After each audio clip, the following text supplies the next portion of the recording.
It's another groundbreaking move as Japan resurrected the legendary YF-23 aircraft, bringing new life to this iconic fighter jet. Equipped with cutting-edge stealth capabilities and unmatched speed, this aircraft is a force to be reckoned with. Although the YF-23 was capable of stealth and supercruise, it lost the initial bid. However, Northrop is once again demonstrating that its YF-23 aircraft is more equipped than Lockheed's YF-22 by proposing it to Japan. Now, Japan could be on the verge of providing the YF-23 a second chance to prove itself.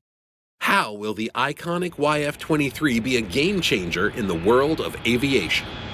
Join us as we uncover Japan's power move to resurrect the new YF-23 and how it's going to be a game-changer.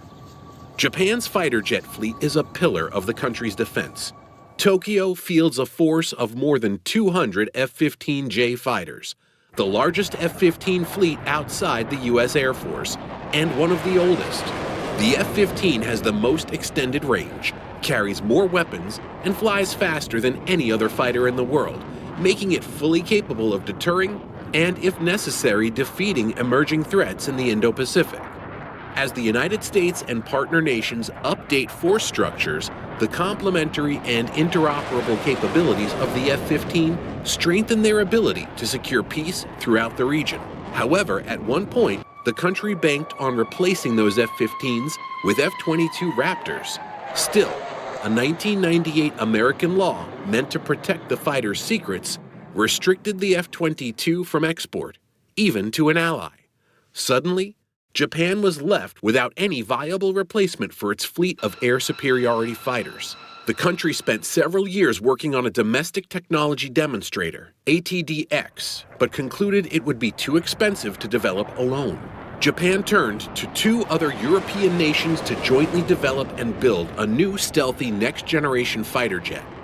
In a joint leaders' statement issued on December 9th of 2023, the Prime Ministers of Japan, the United Kingdom, and Italy announced the new Global Combat Air Program, GCAP. By integrating their FX and Tempest Future Combat Aircraft programs, GCAP will field a sixth-generation fighter by 2035. Although Japan has been soliciting foreign partners to help develop the FX program, which it hopes will become the island nation's first domestically produced stealth fighter jet, some observers believe it could be a resurrection of sorts for the YF-23. In 2018, Tokyo's inquiries to potential partners in its FX stealth fighter program reportedly received an enthusiastic response from Northrop Grumman, indicating Northrop might seek to revive the YF-23. It is more likely that it would offer unique aspects of the airframe and engine design, which might then be integrated with new or existing Japanese technologies, just like Israel did with its Adir jet, the F-35I. However, certain elements of the YF-23, a 30-year-old airframe, are now outdated, particularly the radar-absorbent material coatings and the avionics. Two technologies that have advanced significantly since the 1990s are outdated. Still, the Japanese self-defense force might prefer to start with the basis of an existing and tested airframe and subsequently improve upon it instead of starting from scratch. During the Cold War's crescendo in the 1980s, the U.S. was engaged in a weapons development race with the soon-to-collapse Soviet Union.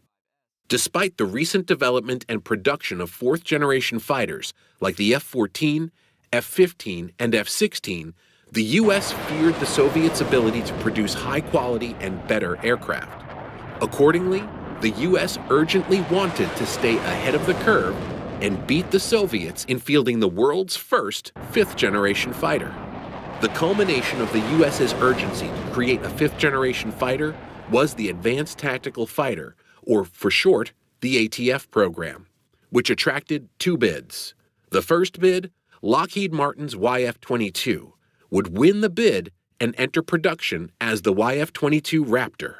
The second bid, Northrop's YF-23, lost and was never produced and entered the mythology of aviation history.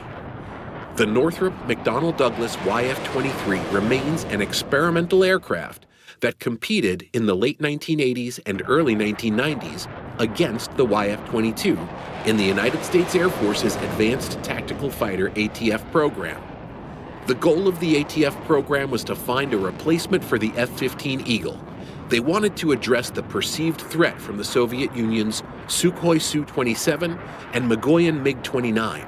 Several companies originally submitted design proposals, and in 1989, the Air Force awarded demonstration contracts to two competing teams. The Northrop McDonnell Douglas YF-23 went up against the Lockheed Boeing General Dynamics YF-22. The YF-23 emphasized its stealth characteristics and featured a distinct design from the YF-22. The YF-23 was an incredibly unconventional-looking aircraft.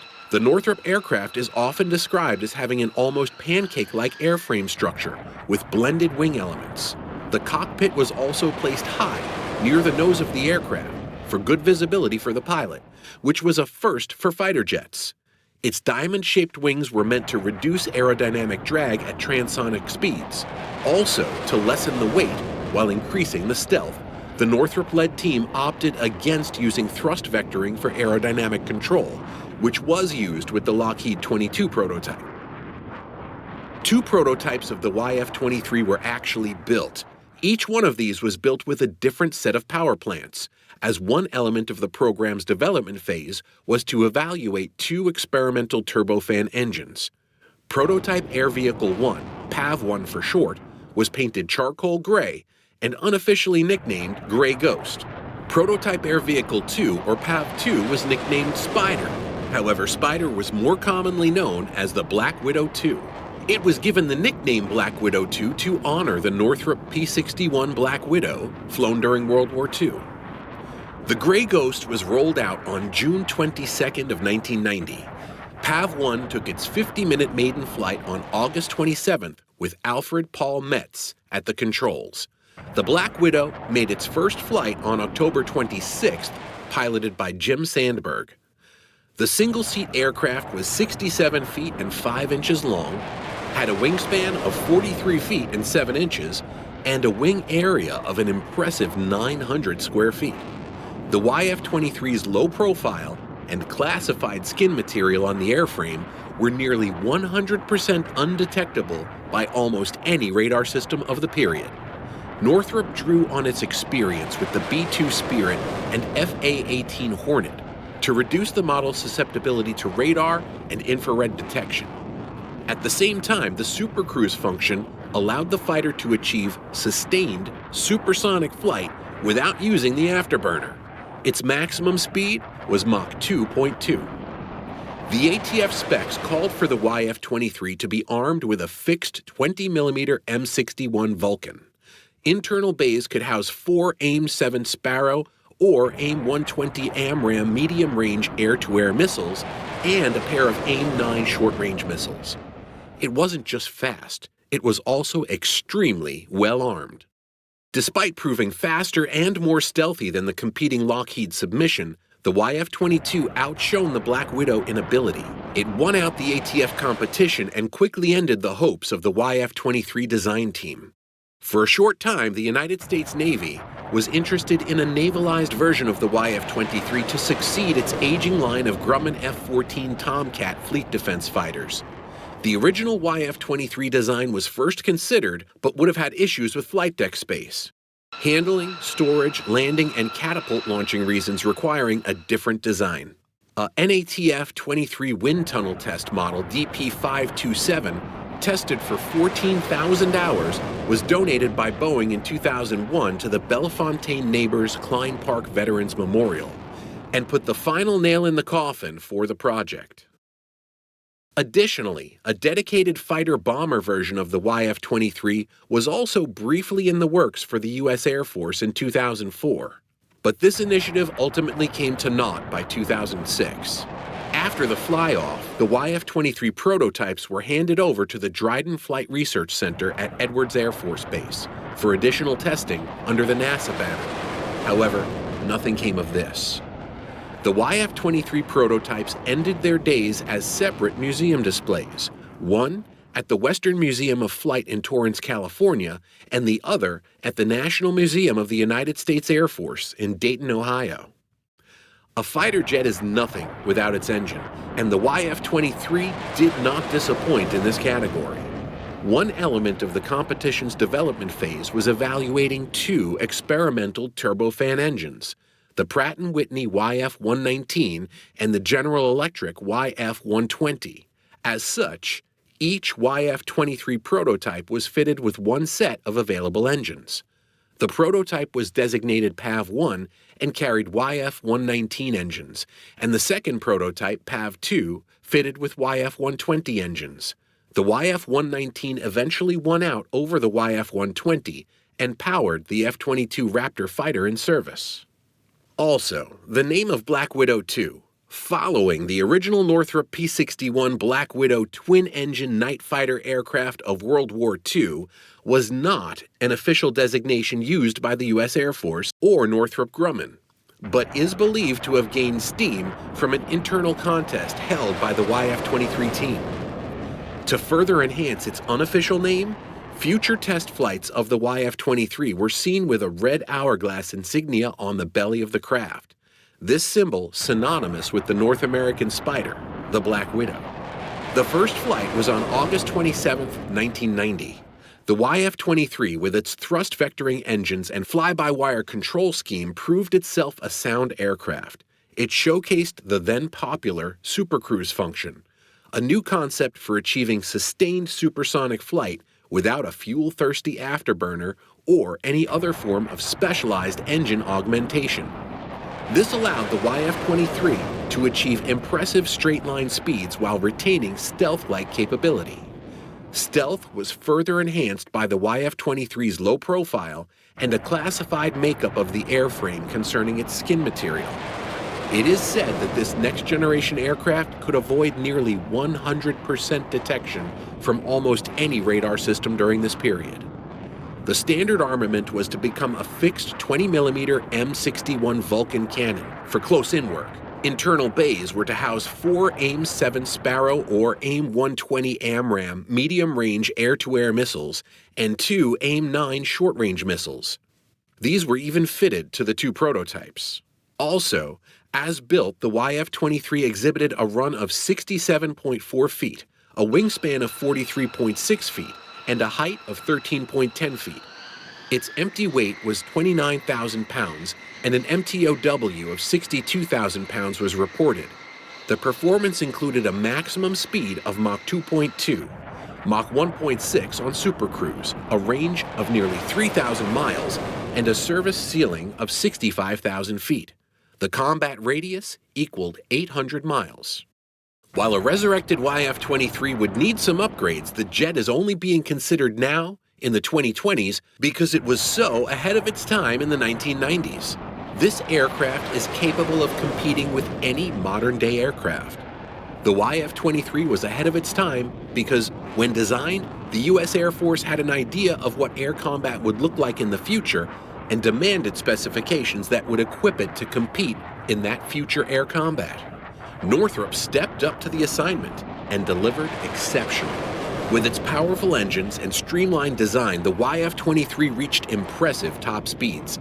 Its agility and maneuverability were unmatched for its time, making it a formidable opponent in dogfights even in this modern age. Although the F-22's thrust vectoring nozzles provided unrivaled agility in the air, the YF-23 allows it to perform mind-boggling maneuvers that leave adversaries bewildered.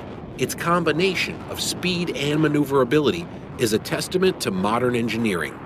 With supercruise, the intercepting aircraft can, in theory, intercept the enemy aircraft without burning through the fuel required for afterburners, and still have enough fuel left over to engage in air combat maneuvers, or for short, ACM, also known as dogfighting. Throughout the ATF competition, the Northrop YF-23 was seen to be very evenly matched with the YF-22, and more than held its own. It certainly did its best in many ways, as it had a top speed of about 1,500 meters per hour to the YF-27's almost 1,600 meters per hour. Still, the Northrop design had a more extended range and a higher ceiling, with a maximum range of 2,796 miles and a ceiling of 65,000 feet. By contrast, the YF-22 had a range of 2,000 miles and a ceiling of 50,000 feet. However, the YF-22 had the edge in agility, which is of the utmost importance in a fighter aircraft. The YF-22 Lightning II, later to become the F-22 Raptor, while the Lightning II designation was reused with the F-35 Joint Strike Fighter, was simply better in a dogfight. And that was enough to convince the Air Force that it would be the better of the two. And this is why we now have the F-22 Raptor. All this talk about a jet that never came to be. Or has it? Northrop Grumman touts itself as a master of combat aircraft technology, including system design, air vehicle design, flight controls, vehicle management systems, network-enabling technologies, and survivability. Japan needs all the tech, especially survivability or stealth technology. As a developer of the B-21 Raider bomber, Northrop will have access to the absolute latest in American stealth technology. In addition, it would almost certainly have two engines, a longer range to allow more Japanese air bases to contribute to patrolling national borders facing Korea and China, and the ability to cruise above Mach 1. Northrop's recent manned combat jets have all been flying wings. But a flying wing design is generally a poor dogfighter. In 2016, the company teased an image of a tailless 6th-generation fighter in a promotional video. Still developing a new airframe may take a significant amount of time and money. Northrop ticked off a list of technologies it could contribute to the F-3 fighter program for Japan, but has not made a formal proposal. Ultimately, Northrop enters the competition at a disadvantage. Although it's one of the biggest aviation companies in the world, it hasn't designed and built a fighter since the YF-23. It is primarily focused on drones and bombers, such as the B-2 Spirit and the upcoming B-21 Raider. What could Northrop offer Japan? Despite a reputation as a technological powerhouse, Japan's aerospace industry lags behind in key areas, including avionics, systems integration, networking, and stealth. Japan could eventually develop all of these things by itself, but at a staggering cost. Time is also not on Japan's side, as the oldest of the country's F-15J fighters is nearing 40 years old. The F-3 fighter will need cutting-edge technologies to offset any numerical advantages that China's Air Force will bring to a future fight. A fleet of F-3s equipped with stealth and networking technology could coordinate attacks against numerically superior enemies. This is where the YF-23 comes into play. One possibility is the resurrection of the YF-23 design with modernized electronics and a Japanese engine. One positive outcome of the ATDX program has been Japanese advances in high-performance jet engines. If that's Northrop's proposal, we could be living through the 1990s all over again, pitting the son of F-22 and F-35 against a reincarnated son of F-23.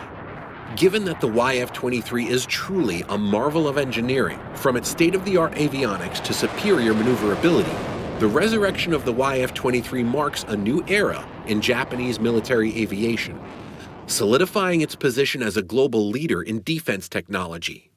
However, do you believe the new YF-23 is sure to dominate the skies for years to come? Drop us a comment. Thanks for watching this exciting unveiling of Japan's game-changing new YF-23. Don't forget to subscribe to our channel for more updates on the latest in military technology.